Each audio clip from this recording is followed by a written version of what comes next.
Tidiane Thiam, dont nous allons parler tout à l'heure. Nous avons parlé de Mme Simone Yves, Dano Djedje Sébastien, qui, bien évidemment, ont demandé au président de l'Assane Ouattara de prendre une loi d'amnistie afin de réhabiliter M. Laurent Gbagbo pour le mettre dans la course présidentielle. Et nous avons apporté notre contradiction à Mme Simone Yves Gbagbo et M. Dano Djedje Sébastien. Aujourd'hui, nous allons parler de Titi, qui est Tidiane Thiam. Et puis encore, j'aimerais vous dire, hein, les gars de Tidiane Thiam signalent tous nos comptes. À partir du moment où vous parlez de Tidiane Thiam, on signale vos comptes. On va analyser, comment on appelle, le discours de M. Tidiane Thiam sur son interview sur France 24. Nous allons analyser tout à l'heure. Très important. On va aller rapidement tapoter. M. Tidiane Thiam qui a affirmé dans son entretien que sa vie était menacée en Côte d'Ivoire. Nous allons en parler. M. Tidiane Thiam qui dit que le RHDP, son bilan est caduc et le bilan, elle n'est pas bonne. Donc, le RHDP doit plutôt faire le bilan de ses 15 dernières années au pouvoir. Alors, nous allons faire le bilan aussi de M. Tidiane Thiam.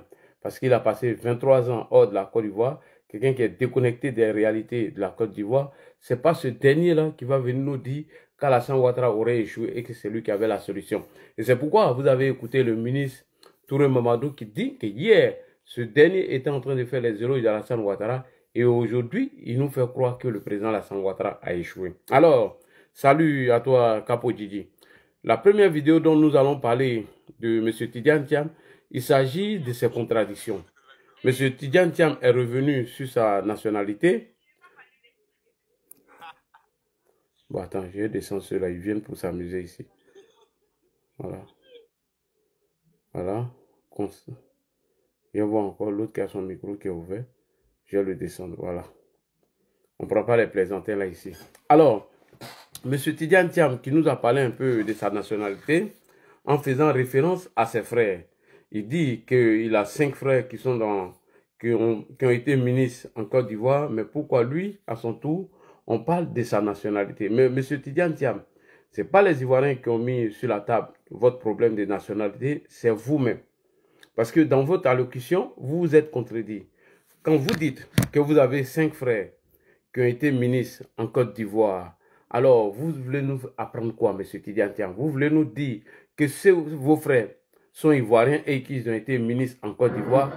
Pourquoi, à votre tour, on parle de votre nationalité? Mais M. Tidiane Thiam, c'est vous-même qui avez parlé de votre nationalité. Votre avocat, je ne sais pas si c'est Maître Blessy, lui nous a fait croire que vous êtes né français. Sans oublier, tous vos repéros, tous ces menteurs ont fait croire que M. Tidiane Thiam n'avait pas la nationalité française et qu'il s'était déjà libéré de sa nationalité française. Donc, si on en parle aujourd'hui, c'est vous qui êtes venu devant tout le monde avec votre avocat pour nous annoncer que vous allez renoncer à votre nationalité française. M. Tidiane Thiam, on ne peut pas jouer sur 2 tableaux. On ne peut pas dire aux Ivoiriens que j'ai eu la nationalité française depuis 1987 et après venir se dédier. Pourquoi vous ne voulez pas qu'on parle de ça? C'est vous qui avez demandé à la France de faire allégeance à la France. La France vous a pas appelé. C'est vous-même qui êtes allé demander la nationalité française. Donc si on en parle, on est dans notre plein droit. Parce que vous ne pouvez pas être français et diriger la Côte d'Ivoire. Vous ne pouvez pas être déconnecté des réalités de la Côte d'Ivoire et puis demain, vous venez parce qu'il y a une occasion qui est là, parce qu'il y a quelqu'un qui a travaillé pour que le pays soit stable aujourd'hui en matière de sécurité et autres. Et vous, on va venir vous confier le destin de ce pays. Ce n'est pas comme ça, M. Tidiane Thiam. Et c'est ce que le ministre Touré Mamadou vous a dit. Lorsque le président Alassane Ouattara était dans l'opposition, il a passé près de 15 ans. Et Laurent Gbagbo, près de 18 ans. Feu Félix Houphouët-Boigny, près de 15 ans dans l'opposition avant d'accéder au pouvoir. Comme vous êtes dans un PDCI tribaliste, xénophobe, dont M. Henri Konan Bédié était dedans, et vous avez hérité de ça, vous faites croire aux gens que quand on n'est pas baoulé, on ne peut pas adhérer au PDCI de Daokro. Donc, M. Tidiane Thiam, revenons maintenant sur la question de votre nationalité. C'est vous qui avez informé les gens. Alors, vous allez écouter Tidiane Thiam ici. Il fait référence à ses frères qui ont la nationalité ivoirienne. Et lui, à son tour, les gens se focalisent trop sur sa nationalité française. Comment est-il possible que tous ses frères dont il a cité sont ivoiriens, ils ont été des ministres dans des gouvernements des présidents ivoiriens, et lui, à son tour, on vient parler de sa nationalité française dans la même interview. Et dans la même interview encore, M. Tidiane Tiam répond à sa question. Pourquoi? Parce que lui-même, il vient nous informer qu'il a renoncé à sa nationalité française. Pourquoi vous renoncez à cette nationalité française? C'est vous qui êtes allé demander la nationalité française. Vos frères qui sont en Côte d'Ivoire n'ont jamais changé leur nationalité. Vos parents qui sont en Côte d'Ivoire n'ont jamais demandé à la France de faire allégeance. C'est vous qui êtes allé faire allégeance. Donc vous la fermez, vous nous emmerdez. Ok? On écoute ici Tidiane Tiam et lui-même va se dédier. Vous pensez que d'ici, vous dites la nationalité française c'est réglé, mais est-ce que vous pensez qu'il y aura d'autres dispositions peut-être du code électoral qui vont être mises pour vous empêcher d'être candidat? Bien sûr, il y a tout un débat sur ma nationalité ivoirienne. Ma famille est la seule famille qui a donné 5 ministres. Ma famille est la seule famille qui a donné 5 ministres à la République de Côte d'Ivoire. Donc ce qui veut dire que M. Tidiane Tiam est en train de nous faire croire que pourquoi ses frères ont été ministres dans ce pays. Et lui, on vient parler de lui, sa nationalité française. On continue. Mon père, il y a eu 5 présidents. Mon père a été ministre de Foué-Boigny. J'ai été, moi, ministre de Bédier. Mon frère Daoud a été ministre de Guéhi. Mon frère Aziz a été ministre de Gbagbo. Et ensuite, mon frère Augustin est maintenant ministre de Ouattara. Donc, je ne pense pas qu'on puisse parler de népotisme parce que pour être soutenir des présidents aussi différents, on doit quand même avoir quelques mérites. Alors, le fait qu'aujourd'hui, ma nationalité soit remise en cause, c'est plus un embarrassement pour la Côte d'Ivoire qu'autre chose vis-à-vis de l'extérieur et du reste du monde. Ouais. Merci beaucoup. Monsieur Tidiane Tiam, personne n'a mis ta nationalité en cause. Personne n'a dit que ton frère Daouda, que Cheikh, que Augustin et autres, personne n'a dit qu'ils n'étaient pas ivoiriens. Personne ne l'a dit. Personne n'a dénoncé leur histoire de nationalité. Personne n'a dit aussi qu'ils étaient des Sénégalais. Voilà. C'est vous qui êtes allé demander la nationalité française. Vous l'avez demandé pourquoi? Et lorsque vous avez demandé cette nationalité française, lorsqu'elle vous a été accordée, mais vous avez servi la France. Vous vous êtes foutu de la Côte d'Ivoire. Vous n'avez jamais mis les pieds en Côte d'Ivoire. Et Gwali Dodo nous a informé, ancien porte-parole du PDCI de Daokro, que vous avez perdu des parents au Sénégal. Mais vous êtes parti là-bas, vous êtes parti à leur funérailles, que vous avez perdu des parents en Côte d'Ivoire. Vous n'avez jamais mis les pieds en Côte d'Ivoire. Vous savez que vous avez des frères aujourd'hui en Côte d'Ivoire. Mais tous ceux-là, quand ils ont eu des problèmes, vous ne les avez jamais assistés. Vous n'avez jamais pris, ce ne serait qu'une semaine de congé pour venir voir votre frère depuis 1999. Et pourtant, vous allez au Sénégal. Donc, quand on en parle de votre nationalité, ce n'est pas la peine de venir mélanger tes frères dedans. Puisque c'est vous-même qui êtes allé faire allégeance à la France. Et vous-même, vous répondez à la question ici. Lorsque le journaliste vous pose la question, est-ce qu'il n'y a plus de problème sur l'histoire de votre nationalité? Vous dites oui, que j'ai renoncé, j'ai fait la demande de renonciation à ma nationalité française. Pourquoi tu fais la demande de renoncer à cette nationalité? C'est parce que toi-même, tu es parti demander cette nationalité dont on en parle aujourd'hui. Tu as décidé d'être français et tu as servi la France. Pourquoi tu ne veux pas qu'on en parle, M. Tidiane Tiam? Pourquoi tu ne veux pas qu'on parle de ça? Il faut avoir le cardio. Hein. Ça, là, même moi, il n'est même pas encore commencé. Mais quand moi, il a commencé, franchement, tes repéros, tes conneries que tu les as envoyés sur TikTok, là, moi, il m'en fous d'eux. Moi, il est allumé matin, midi et soir. De la manière, il a accéléré Johnny jusqu'à il a signalé mon compte YouTube. C'est comme ça que tu serais accéléré, M. Tidiane Tiam. Il ne faut pas te presser. Donc, ce n'est pas la peine de venir nous citer le cas de tes frères. Oui, mon père, le seul qui a donné 5 enfants qui ont servi la Côte d'Ivoire. Mon frère tant ont été ministres. Pourquoi on ne parle pas de leur nationalité? C'est parce qu'eux n'ont pas demandé la nationalité française. C'est vous qui avez demandé votre nationalité française. Et ici, le journaliste vous pose la question, si vous avez renoncé à cette nationalité, vous répondez oui, que vous faites les démarches pour renoncer à cette nationalité française. Pourquoi vous ne voulez pas qu'on en parle? Écoutez-le ici, ce chacadien de merde là. Alors attendez, parce qu'il y a depuis des semaines quand même une controverse, notamment déjà sur les origines sénégalaises de votre père, mais notamment sur votre double nationalité française. Alors je cite l'article 55 de la Constitution. Sur votre double nationalité française, vous répondez non? Est-ce que votre frère, dont vous avez cité qu'ils ont été ministres sous le régime de Laurent Gbagbo, de Bédier et de Oufoué ou je ne sais quoi, ou d'Alassane Ouattara, est-ce qu'eux, ils ont demandé la nationalité française? Vos frères que vous avez cités tout à l'heure, est-ce qu'ils ont demandé la nationalité française? Ils n'ont jamais demandé. C'est vous, avec vos Djaïria, vos Nafria, vous êtes partis demander la nationalité française. Donc, pourquoi vous ne voulez pas qu'on en parle? Si c'est ça qui te fait mal, il faut sauter, tu as calé en l'air, on s'en fout. Je pense qu'il y a un article dans la Constitution, je ne sais pas si c'est l'article 48 ou 55, où on dit qu'il faut être exclusivement ivoirien et ne s'est jamais prévalu d'une autre nationalité. Ça veut dire que toi, ta candidature, c'est mort, champion. Si ça existe encore dans la Constitution, c'est même pas la peine de venir nous emmerder. Petit arnaqueur, petit voyou de Tidiane Thiam, quotidien Thiam, on fait rien à toi. Moi, c'est Malo là. Lui, là, même moi, il veut qu'il n'a qu'à participer aux élections. Il va prendre ses 10% et puis il va dégager, il va arrêter de nous emmerder. Le gars, il est devenu comme un Johnny Pacheco. Il ment seulement. Un menteur, ce Tidiane Thiam. Voilà, le journaliste vous pose la question à propos de votre nationalité parce que vous avez parlé de vos frères qui ont servi la nation ivoirienne. On ne parle pas de leur nationalité. Pourquoi? Parce qu'eux, ils n'ont jamais demandé la nationalité française. Ils n'ont jamais fait allégeance à la France. Donc, on vous écoute ici. Alors, attendez, parce qu'il y a depuis des semaines quand même une controverse, notamment déjà sur les origines sénégalaises de votre père, mais notamment sur votre double nationalité française. Alors, je cite l'article 55 de la Constitution. Il stipule qu'il faut être exclusivement ivoirien pour être candidat. Vous avez demandé à être déchu de votre nationalité française. Est-ce que c'est le cas? Est-ce que ce sera le cas pour l'élection? Tout à fait. La formule, c'est en fait libération de son allégeance. Donc j'ai demandé à être libéré de mon allégeance à la France française. Et ce processus est en cours. On a fourni tous les papiers. Et je pense qu'une décision sera publiée incessamment. Alors attendez. J'ai demandé de renoncer à ma nationalité française. Ce processus est en cours et bientôt nous aurons des résultats. Mais M. Tidiane Thiam, pourquoi vous renoncez à cette nationalité? Parce que vous avez demandé. Pourquoi vous renoncez? Parce que ce sont les conditions qui vous font barrage ou bien évidemment ne pas être candidat à l'élection à venir.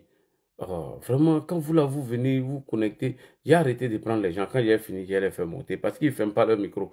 Alors, pourquoi vous renoncez à cette nationalité? C'est parce que vous-même, vous êtes parti demander. Et c'est parce que l'article 48, c'est ça, hein, les gens ont écrit ici, 48 dit, avant d'être candidat à l'élection présidentielle en Côte d'Ivoire, il faut être exclusivement ivoirien et ne s'est jamais prévalu d'une autre nationalité. C'est à cause de ça que vous êtes parti renoncer à votre nationalité, sans quoi vous étiez prêt à tricher, à mentir à vos militants, à tricher comme vous avez l'habitude de le faire, M. Tidiane Thiam. Donc, ne venez pas mettre le problème de vos frères dans votre problème ici. C'est vous qui avez décidé de vous-même d'aller prendre la nationalité française. OK?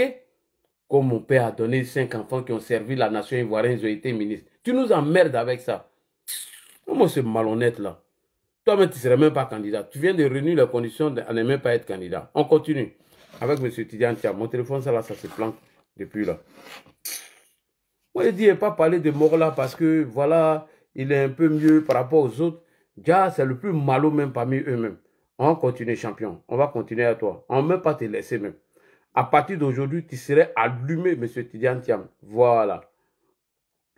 M. Tidiane Thiam, dans la prochaine vidéo que je vais vous présenter ici, il dit de ne pas parler de lui, sa personne, et de parler du bilan du RHDP, que c'est le RHDP qui est au pouvoir. Après 15 ans, le RHDP n'a rien fait. Ah, champion, on peut être malhonnête comme ça.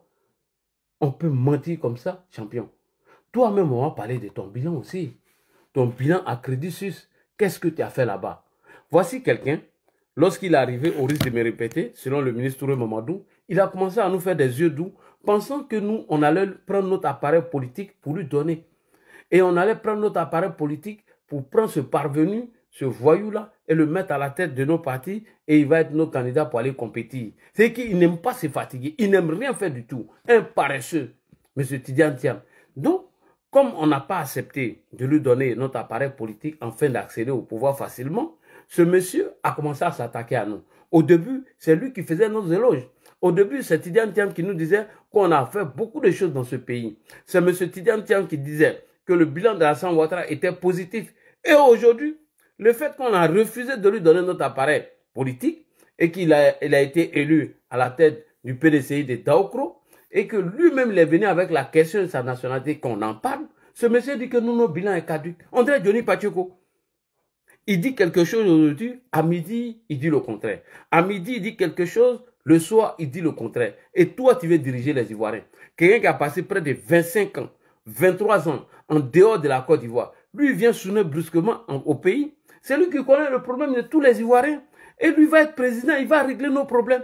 Et toi-même, tu reconnais que toi-même, tu reconnais que tu as passé près de 25 ans dehors. Donc, toi, tu dis qu'Alassane Ouattara qui a fait 15 ans au pouvoir, qui connaît le quotidien des Ivoiriens, que lui, il a échoué. Mais c'est toi, tu as fait 23 ans dehors, qui ne connaît même pas le quotidien des Ivoiriens. Toi, tu vas réussir là où Alassane Ouattara a échoué. Champion, il ne faut pas nous mentir. Il faut arrêter de nous tromper. Et il dit que le taux de pauvreté à la capitale, à Abidjan et autres, elle s'élève à près de 20%. Et dans les zones hors Abidjan, que le taux de pauvreté s'élève à près de 52%. Champion, tu nous prends pour des idiots. Hein.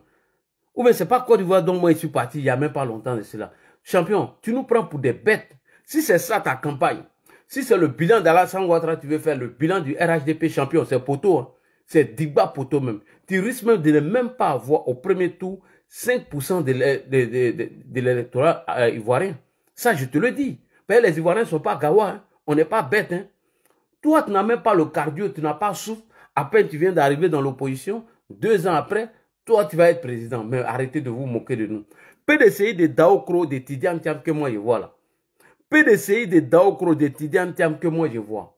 Qu'ils ont dégagé le pouvoir depuis 1999.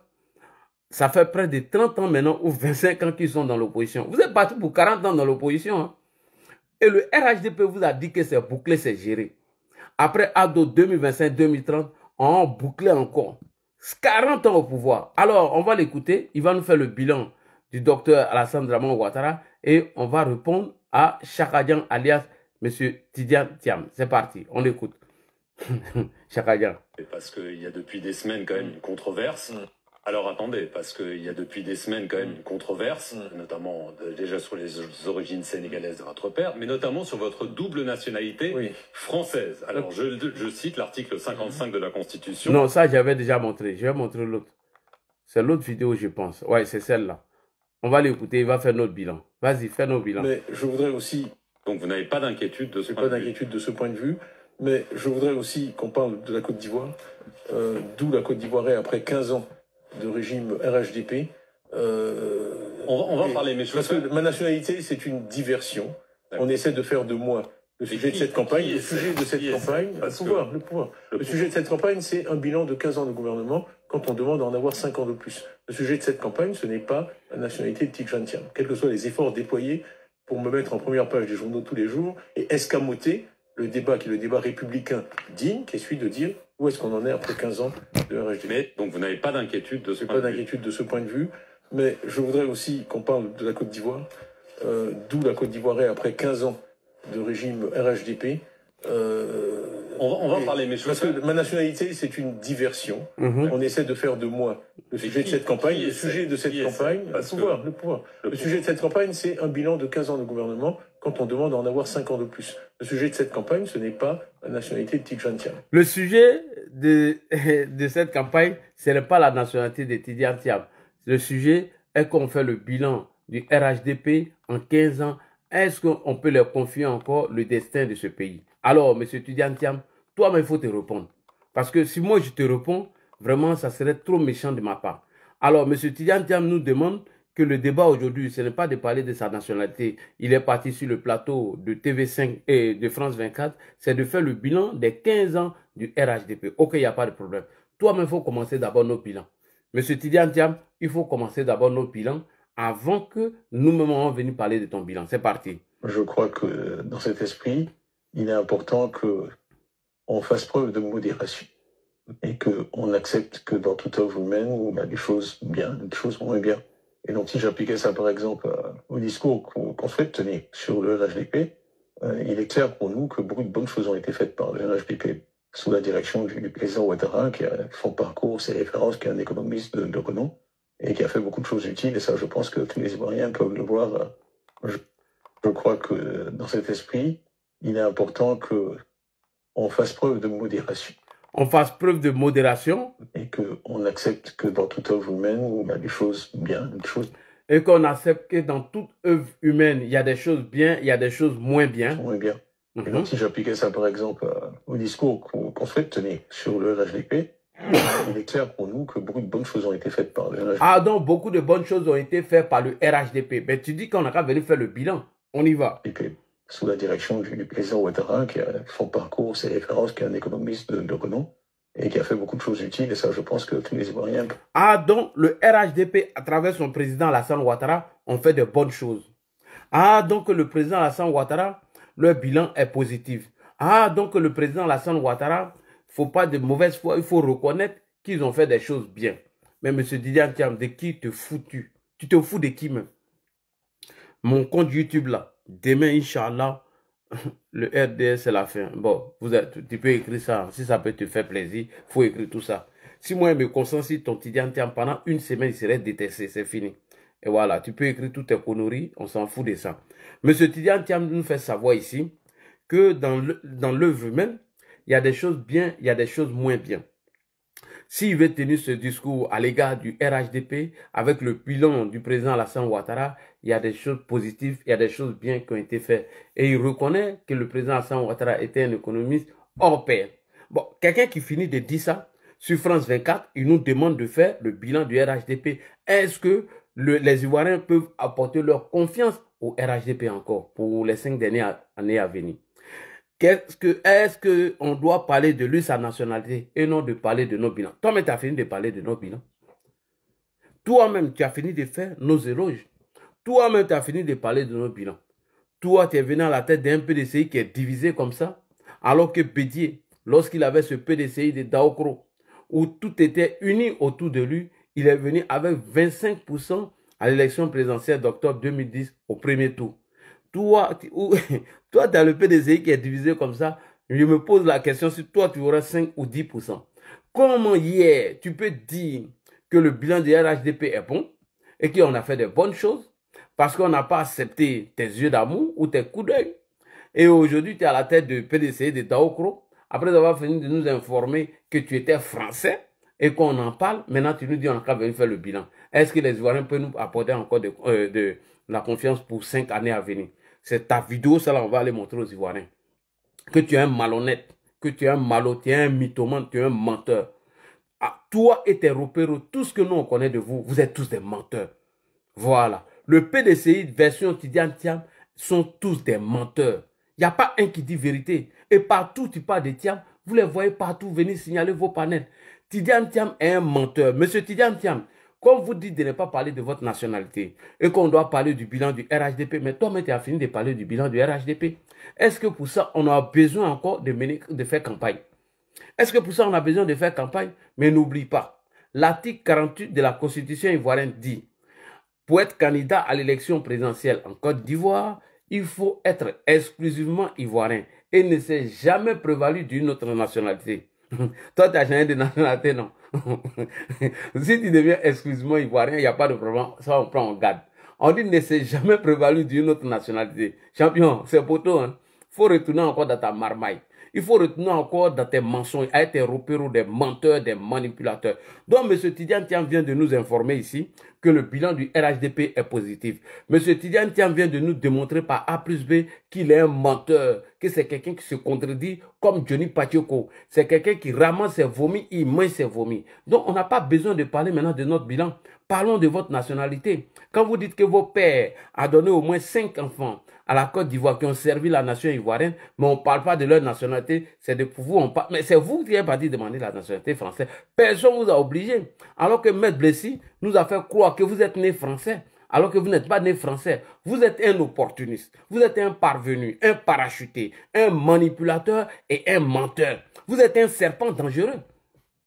Voici quelqu'un, même si je ne suis pas d'accord avec Guillaume Soro et Laurent Gbagbo, après 20 ans, en dehors de la Côte d'Ivoire, il décide de faire la politique et il devient président de PDCI de Daokro de merde. Et c'est ce dernier-là qui dit que lui ne met pas serpent dans sa poche. Il traite des Ivoiriens de serpents. Lui, il traite certains Ivoiriens de serpents. Est-ce qu'il y a un serpent plus dangereux que vous? Est-ce qu'il n'y a pas un serpent plus dangereux que vous, M. Tidiane Thiam? Vous n'êtes plus qu'un serpent. Lui, il décide de ne pas mettre un serpent dans son pantalon, alors que lui-même c'est un serpent, alors que c'est un menteur, alors que c'est quelqu'un qui a fait les éloges du RHDP, qui parle du bilan du RHDP, et aujourd'hui, il jette tout du revers de la main. Lui-même c'est un serpent, parce que ses militants, les repéros, nous ont fait croire qu'il avait renoncé à sa nationalité française, alors qu'il n'a rien fait du tout. Ok, M. Tidiane Thiam, quand vous venez de faire le bilan du président Alassane Ouattara, on va aller en profondeur. Élysée, je vous invite ici. Est-ce que vous aussi, vous pouvez nous faire le bilan du président Alassane Ouattara et les contradictions multiples de M. Tidiane Thiam? On écoute M. Élysée. Élysée, votre regard, commentaire sur cette interview, quelques mots choisis? Ok, je vais commencer déjà par le premier verbatim que je note ici. Hein. Il dit quelque part, il y a des milliers de milliards de dollars sur le marché, mais c'est une affaire de confiance. L'argent va là où il y a la confiance. Quand un pays dit j'ai du mal à obtenir du capital, il serait juste de dire que le reste du monde n'a pas confiance en moi. Le capital va là où il y a la confiance, où il y a un état de droit. Je m'arrête là. En analysant ces propos, l'argent va là où il y a la confiance.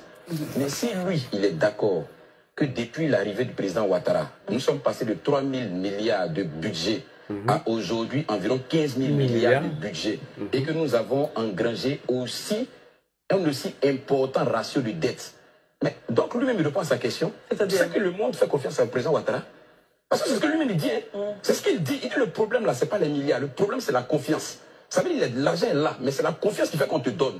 Donc s'il est conscient lui-même, et comme déjà le PDC le dit, certains partis disent qu'on est suffisamment endetté, qu'on prend beaucoup de dettes. Donc si on veut être dans sa logique, c'est que le monde entier, ceux-là qui octroient dette là, ils font donc confiance au président Ouattara. Donc lui-même, il valorise la position du président Ouattara comme quelqu'un à qui le monde fait confiance. C'est ce que j'ai retiens derrière le premier verbatim. Je repars encore quelque part où il a évoqué les questions ce n'est pas... Bon, je ne suis pas un économiste, mais je suis un praticien en sauté. Mais il y a un journaliste, le joueur est sur le terrain. Un économiste qui est chef d'entreprise, ce n'est pas confondre le joueur, le football et le journaliste sportif. Le joueur est sur le terrain, il défend, il attaque, il marque des buts. Mais le journaliste sportif analyse et il commente. Mais il est rare qu'un journaliste sportif soit aussi un bon joueur comme joueur professionnel. Ça voudrait dire quoi, selon vous? Mais vice-versa, il est rare qu'un footballeur professionnel qui a aussi autant de talent soit un très bon journaliste sportif. Donc ce qu'il dit là, ça dépend de là où on se situe. Si moi, l'élément qui importe pour moi, c'est le très bon footballeur, je vais m'agrémenter sur le très bon footballeur. Justement. Oui, mais il veut dire, non, il veut justement dire que c'est bien de parler d'un certain nombre de sujets, mais de se faire passer pour ce qu'on n'est pas en réalité, comparé à lui qui a 36 ans dans l'entreprise, en tant que chef d'entreprise. Mais Christelle, vous et moi, soyons réalistes. Moi, j'estime quand même qu'à un moment donné, où la Côte d'Ivoire est arrivée là, il faut qu'on élève le débat. Moi, c'est pas parce que tu as été un très bon chef d'entreprise que tu as réussi à positionner l'entreprise que ça a fait de toi un excellent président, que tu serais un bon président. Je suis désolé. Je suis totalement désolé. Mais si on va aller sur cette base, sur cette logique-là, le président Ouattara était directeur général adjoint du FMI. Et après son départ, on a fermé le poste. Le poste n'existe plus. Mais aujourd'hui, il y a des gens dans ce pays qui trouvent que sa gouvernance n'est pas bonne, qui critiquent sa gouvernance. Donc ça, là, pour moi, c'est même pas un débat. Pour moi, c'est vraiment pas des éléments qui peuvent être dans la joue. Aujourd'hui, là, de façon factuelle, vous soulevez un problème. Voilà le problème que la Côte d'Ivoire traverse. Sur tel angle, voilà les recettes en termes de solutions que moi j'apporte. C'est de ça qu'il s'agit. Laisse-nous aussi les figures de style, les rhétoriques, prendre les comparaisons. Ça, on a déjà vu ça dans ce pays. C'est pourquoi, justement, la dernière fois sur le plateau, je disais, la question, ou du moins le slogan, faire la politique autrement là. Franchement dit, excusez-moi du thème, si c'est ce que je suis en train de voir avec le président Thiam depuis un certain moment, désolé, c'est pas faire la politique autrement. Ça, on a déjà vu dans ce pays et on a vu même en meilleure formule, honnêtement dit. Maintenant, on va aller sur le bilan même. Je termine dessus. Vraiment, c'est ma dernière intervention là-dessus. Et puis, c'est une intervention justement sur le problème de nationalité. Oui, je vais revenir sur la nationalité, mais sur le bilan même, qu'en 15 ans, on ne voit pas trop ce qui a été fait. Moi, je peux comprendre, on est vraiment dans la politique. Mais je disais sur ce plateau que la politique doit se nourrir quand même à un moment donné d'honnêteté, de bonne foi. Si en 15 ans, vous êtes passé de 3 universités à pratiquement 9 universités aujourd'hui. Si en 15 ans, vous êtes passé d'environ 6 000 km de route à aujourd'hui près de 60 000 km de route. Si en 15 ans, vous êtes passé de 31% de taux de couverture d'électricité à 94% de taux de couverture d'électricité. Si en 15 ans, vous êtes passé de 34% de taux potable à 78 aujourd'hui. Mais c'est ça là, ce n'est rien du ton des nus. Parce que la Côte d'Ivoire là, elle est indépendante depuis 1960. Donc de 1960 à 2011, là, on était à 31% de taux de couverture d'électricité. De 1960 à 2011, là, on était à 32% de taux de couverture en eau potable. Si en 15 ans, on est passé, on a doublé, quadruplé ces ratios, si on dit que rien n'a été fait, je pense qu'à un moment donné, quand même, la politique doit se nourrir d'honnêteté et d'objectivité. Donc, quand je dis ça, je vais m'arrêter là. Maintenant, sur la nationalité, ou bien c'est plus la peine? Bon, rapidement, Élysée, parce qu'on va passer le temps. Sur la nationalité, je pense que c'est un débat qui est ouvert. Lui-même l'a reconnu. Je pense que c'est déjà pas juste d'essayer de dire ses frères sont ivoiriens et il a cité le nom de ses frères qui ont été ministres mais ses frères, que ce soit Daouda, que ce soit Aziz et tous les autres là, ils n'ont pas fait allégeance à la France, pour prendre nationalité pour travailler, pour étudier. Merci. Ils n'ont pas fait. Donc, ils ne sont pas dans la même situation. Je suis désolé, mais ils ne sont pas dans la même situation. Là, lui-même, devant tout le monde entier, il a dit qu'il a fait une demande de renonciation à l'allégeance à la France, Très bien, à la nationalité française. Donc, on attend la procédure, on verra. Au moment où Merci on pourra s'exprimer là. Merci beaucoup, Élisée. Si en 15 ans, on a construit des universités, des kilomètres de routes, et on est passé de taux de 31% à 99% de taux de couverture d'électricité sur le plan national, et l'eau potable, vraiment, si en 15 ans, on n'a rien fait, franchement, il faut être malade pour soutenir M. Tidiane Thiam. C'est-à-dire de 1950, 1960 jusqu'en 2010, 2011, tout ce que nous on a fait, avec tous ces chiffres que nous donnons, on n'a rien fait du tout. C'est que vraiment, ce monsieur-là doit aller se soigner. Lui et ses repères doivent aller se soigner. Parce que c'est des menteurs. Ils ne peuvent rien nous apporter. Tidiane Thiam ne peut rien apporter à la Côte d'Ivoire. Il ne peut rien nous apporter. Tidiane Thiam, quand je vois Johnny Pacheco. Un menteur, un manipulateur et un vaurien. Alors, M. Tidiane Thiam, allons-y en profondeur. Donc, si vous venez de faire tout à l'heure le bilan du président Alassane Ouattara, on va continuer. Je reviens encore sur le sujet. M. Tidiane Thiam nous dit encore, on va écouter, on va continuer. Après Crédit Suisse, Tidiane Thiam dit qu'avant le coup d'État, lui, il avait déjà, coup d'État 99, il avait déjà prévenu M. Henri Konan Bédié. Et lui, avant le coup d'État, il a pris toute sa famille pour, bien évidemment, aller aux États-Unis. Mais champion, toi, c'est-à-dire que toi, tu te fous de nous. Hein. Là où les Guillaume Kibafori Soro ont tenté de renverser Alassane Ouattara de 2017, en 2019, 2020, où ils ont échoué, Ouattara n'a pas fraya, c'est toi qui as pris la clé des champs. Lorsqu'ils ont fait le coup d'État en 99, et tu as fui. Et c'est jusqu'en 2023 que tu es revenu. Là où Lida Kwasi Moïse nous a informé qu'il y avait un projet de déstabilisation contre la Côte d'Ivoire. Puis le président Ouattara a pris ses responsabilités, aller les cueillir comme des mangues au Togo et au Bénin. Toi là, si c'est toi il y a longtemps, tu es déjà parti. Là où on a été menacé par les pro-Gbagbo qui devaient créer leur rébellion et cette rébellion a été matée. Si c'est toi Thiam là, il y a longtemps, tu es déjà parti. Puisque un petit coup d'État déjà, tu as fait partie pour 23 ans. J'imagine que toi, à Stakfrou là, il touche boire 10 000 fois, toi à la tête de ce pays. Que Guillaume Soro commence ses manœuvres, il y a longtemps, tu as frayé, tu as gagné à temps. Que Guillaume Soro commence à faire rentrer ses mercenaires et qui met sa communication en place. Il y a longtemps, toi, ils t'ont renversé. Donc, Tidiane Thiam, tu te fous de nous. Ok? Tu te fous de nous même. Franchement, tu te fous de nous. Écoutez, M. Tidiane Thiam ici, avant le coup d'État de 99, il a pris le temps d'envoyer sa famille aux États-Unis. On l'écoute ici. Juste en conclusion, oui. Est-ce que vous avez des... Attendez, non, c'est pas celle-là, c'est celle-là. Je vais d'abord vous dire pourquoi je suis là, parce qu'on parle de cette interview depuis longtemps, vous et moi. Je suis là parce que je suis inquiet. Après les crises que la Côte d'Ivoire a connues en 99, en 2010, en 2020, je suis inquiet quand je vois qu'on va vers une élection qui risque de ne pas être inclusive. Moi, je suis un démocrate, je crois que c'est très important que tous les candidats qui représentent une part significative de l'élection ivoirienne puissent être candidats. Et j'ai des regrets personnellement de ne pas avoir parlé assez haut et fort. En 99, j'étais très inquiet. J'ai fait note après note au président Bédié, prévoyant un coup d'État et des troubles. J'ai fait partir ma famille en juin 99. Et donc, le coup d'État est arrivé. Merci beaucoup. Quand Tidiane Thiam dit que tout le monde doit être candidat et que tout le monde doit être inscrit sur la liste électorale, afin qu'il y ait une élection inclusive, pardon. Thiam est en train de dire que le fait qu'il s'est prévalu d'une autre nationalité peut être rattrapé encore par le Conseil constitutionnel. Donc, il faut faire semblant maintenant de se battre pour les serpents dont il ne voulait pas mettre dans sa poche, qu'il veut les mettre aujourd'hui dans sa poche. Champion, toi, tu n'as pas dit que ceux-là, c'était des serpents. Il ne faudrait pas qu'on les mette dans la poche. Mais pourquoi tu te bats pour aujourd'hui?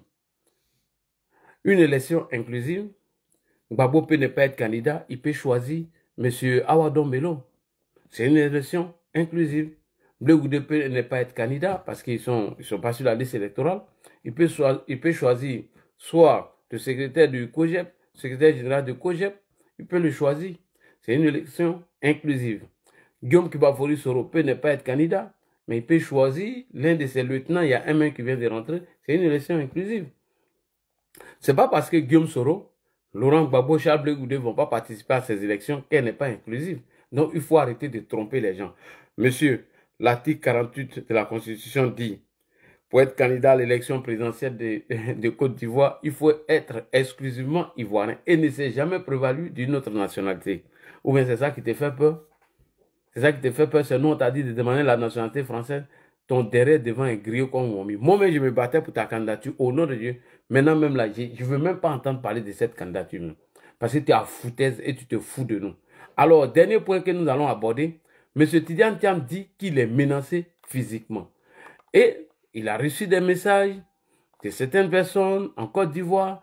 Mais soudain, brusquement, Tidiane Thiam ne s'est jamais rendu dans un poste de police afin de porter plainte contre les gens qui le menacent. Parce que quand les gens te menacent, c'est à partir des messages. Et ces messages viennent à partir d'un numéro. Et le numéro, tous les numéros en Côte d'Ivoire sont enregistrés, sont identifiés. Donc, on ne peut pas utiliser un numéro de téléphone en Côte d'Ivoire pour envoyer un message à quelqu'un sans que les autorités puissent vous identifier, sans que la police ne puisse tracer votre téléphone. C'est archi faux. Maintenant, la question, pourquoi toi, Tidiane Thiam, tu n'as jamais porté plainte contre ces gens-là? Pourquoi tu n'as jamais porté plainte contre eux? C'est-à-dire que maintenant, il est en train de rentrer un peu dans la stratégie des Soro. Il faut se victimiser. Il faut faire croire qu'il est menacé. Il faut faire croire que oui, c'est parce que lui, il a une ambition. Voilà, il veut être président. On veut l'empêcher d'être président. Donc, il faut le menacer de mort. Mais champion, c'est pas toi qui nous as dit la dernière fois là que les gens veulent t'effrayer, que tu n'as peur de rien, que eux-mêmes sont en train de s'effrayer eux-mêmes. Bon, tu as peur de quoi? Monsieur Tidiane Thiam, on ne peut pas vous menacer d'atteindre à votre vie et puis vous n'allez pas porter plainte, Tidiane Thiam. C'est impossible. Ça, je ne crois même pas même. Parce que les numéros qui vous envoient les messages sont des numéros qui sont déjà identifiés. Les numéros qui vous envoient des messages sont des numéros où on peut retrouver les personnes qui, bien évidemment, vous envoient ces messages. Mais il faut arrêter de te foutre des gens. OK? On écoute Tidiane Thiam. Juste en conclusion, oui. Est-ce que vous avez des craintes, même physiques pour vous, parce que... Voilà, ça veut dire que l'interview était déjà préparée. Comment est-ce que le journaliste sait que vous avez des craintes ou on doit vous attaquer physiquement? Si l'interview n'est pas préparée, M. Thiam, ça c'est une interview qui est déjà préparée. Les questions sont déjà préparées. Si j'arrive, voici la question qu'il faut me poser. C'est tout. On écoute. Vous êtes lancé dans une aventure où il y a beaucoup d'embûches. Je reçois des menaces quasi quotidiennes, certaines vraiment explicites. Des menaces de quoi? Sur ma sécurité physique. Des menaces de mort, donc? Oui, à la suite de certaines déclarations, on me fait dire que personne ne pourra assurer ma sécurité physique si je renouvelle. Qui fait dire ça? Des personnes autorisées. Par le pouvoir? Je m'en tiendrai là. Donc, écoutez, c'est comme ça. On se bat pour que ça change. Des personnes du pouvoir, réponds à la question, Thiam. Vous répondez à la question. Vas-y. Physique, si je renouvelle. Qui fait dire ça? Des personnes autorisées. Par le pouvoir? Je m'en tiendrai là. Donc, écoutez, mais c'est qui, Tidiane Thiam, qui t'a menacé? Vraiment explicite. Des menaces de quoi? Sur ma sécurité physique. Des menaces de mort, donc? Oui, à la suite de certaines déclarations, on me fait dire que personne ne pourra assurer ma sécurité physique si je renouvelle. Qui fait dire ça? Des personnes autorisées. Par le pouvoir? Je m'en tiendrai là. Donc, écoutez, c'est comme ça. On se bat pour que ça change. La peur, on me reproche de parler de la peur. Il y a des gens qui n'osent même pas prendre de photos avec moi. On se bat pour que la Côte d'Ivoire soit libérée de la peur. Juste en conclusion, oui. Est-ce que vous avez des craintes, même physiques pour vous, parce que vous êtes lancé dans une aventure où il y a beaucoup d'embûches? Je reçois des menaces quasi quotidiennes, certaines vraiment explicites. Des menaces de quoi? Sur ma sécurité physique. Des menaces de mort, donc? Oui, à la suite de certaines déclarations, on me fait dire que personne ne pourra assurer ma sécurité physique si je renouvelle. Qui fait dire ça? Des personnes autorisées. Par le pouvoir? Je m'en tiendrai là. Donc, écoutez, c'est comme ça. On se bat pour que ça change. La peur, on me reproche de parler de la peur. Il y a des gens qui n'osent même pas prendre de photos avec moi. Alors, vous voyez, moi, c'est ce que moi, j'aime pas, c'est certains politiciens malhonnêtes. Tu ne peux pas dire que toi, on te menace pour dire que oui, voilà, on ne peut pas garantir ta sécurité, etc. Et on te demande qui le fait, tu dis ce sont des personnes autorisées. Est-ce que ce sont les gens du pouvoir? Non, je n'ai pas quelque chose à dire. Mais M. Tidjane Thiam, il faut nous prendre au sérieux. Arrête de te foutre de nous. Qui te menace au juste? La personne n'a pas d'identité. Même Guillaume Soro, même quand lui, il était dans ses mensonges, au moins, il arrivait à citer des noms pour dire telle personne me menace, telle personne étant, malgré qu'on sait que c'est un mensonge. Mais tiens, il faut citer des noms. Qui te menace au juste? Toi, on te menace à travers des messages en Côte d'Ivoire. Et Tidjane Thiam n'a jamais informé la police. Et Thiam n'a jamais porté plainte. Parce qu'il est menacé physiquement. Mais il faut arrêter de te foutre de nous. Franchement, tu te moques de nous, Tidjane Thiam. Arrête de te moquer de nous. Et voilà, on est en train de se battre pour ça. Il ne faudrait pas avoir peur. Bon, si tu n'as pas peur là, pourquoi tu es venu parler de ça? Si c'était vrai que toi, on t'avait menacé physiquement, champion, tu n'as même pas venu t'asseoir sur France 24 ici. Tu as fait conférence de presse où tu allais porter plainte contre les gens qui t'ont envoyé des messages, des menaces. Tu allais porter plainte contre eux. Tu allais informer l'opinion nationale et internationale. Tu allais informer tous les Ivoiriens sur les menaces à ton encontre. Mais non, on ne parle pas de ça. On arrive sur le plateau de France 24. On dit, bon, c'est arrivé à telle minute, il faut me poser ce genre de questions. Et gaillardement, tu viens encore mentir encore aux Ivoiriens. Est-ce que Thiam peut prouver aux Ivoiriens qu'il a été menacé? Tu es menacé, mais il veut faire la politique. Non, mais c'est ce que je ne comprends pas. Ça fait pitié. Franchement, toi, on t'a menacé et puis toi, tu n'as rien fait du tout. Ah, champion, arrête de te moquer de nous. Franchement, je vais laisser libre antenne aux militants. Alors, chers frères et sœurs, je vous informe que Johnny Pacheco, le marmailleur, a fait supprimer mon compte YouTube. Mais dans les jours à venir, je vais créer encore un compte YouTube et je vais vous donner le lien et vous allez vous abonner. On va continuer les vidéos. Alors, bonsoir. On dit bonsoir à qui d'abord? Premier qui est monté, on va voir son nom. C'est Alamadou Doumbia. On vous écoute. Bonsoir. Est-ce que vous êtes là? Alama Doumbia n'est pas là. Ibfof, bonsoir. Ibfof, bonsoir. Est-ce que Ibfof est là? Ibfof, bonsoir. Ouvre ton micro. Oui, bonsoir. Oui, on vous écoute, monsieur Ibfof. J'espère que ce n'est pas vous qui menacez Tidjane Thiam. Hein? Non, mais t'inquiète, Tidjane Thiam est divague, donc on ne va pas le menacer. Mais qui va le menacer même? On n'a pas besoin de le menacer, lui. La justice qui va faire son travail.